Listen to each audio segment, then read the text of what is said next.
মুস্তাফিজকে slower কাটার মারতে দেয়নি চেন্নাই, তাকে দিয়ে সোজা বল করিয়েছে। এখানে মুস্তাফিজের কিছু করার ছিল না। এমন ক্লোজ ম্যাচে এতগুলো মিসফিল্ডিং হলে বোলারদের কিছু করার থাকে না। এবার মুস্তাফিজকে নিয়ে মুখ খুললেন পাকিস্তানের সাবেক ক্রিকেটার শোয়েব আখতার। দুঃস্বপ্নের একটি রাত পার করেছে মুস্তাফিজ ভক্তরা। হিরো হওয়ার সুযোগ পেলেও ভিলেন বনে গেলেন মুস্তাফিজ।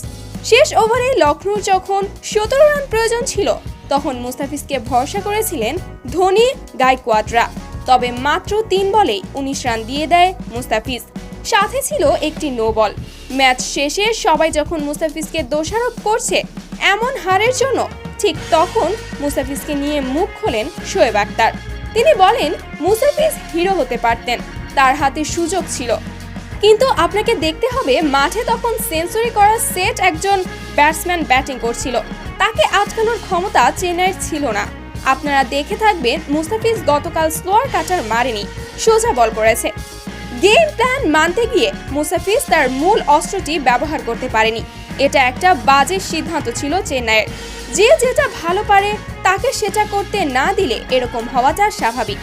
এছাড়া ম্যাচে একাধিক মিসফিল্ডিং হয়েছে, কয়েকটি 4 মিসফিল্ডিং এর কারণে হয়েছে। এই রানগুলো সেভ করতে পারলে অন্য কিছু হতে পারত। আর শেষ ওভারে ফিজের কিছু করার ছিল না। সেট ব্যাটার মার্কাস স্টয়নিস স্ট্রাইকে ছিল, তাকে সে সময় আটকানো বিশ্বের যে কোনো বোলারের পক্ষেই কষ্টকর হতো। চেন্নাইয়ের উচিত ছিল মুস্তাফিজকে কাটার করতে দেওয়া। শেষ ওভারে স্লোয়ার কাটার করলে কয়েকটা ডট বল হওয়ার সম্ভাবনা ছিল।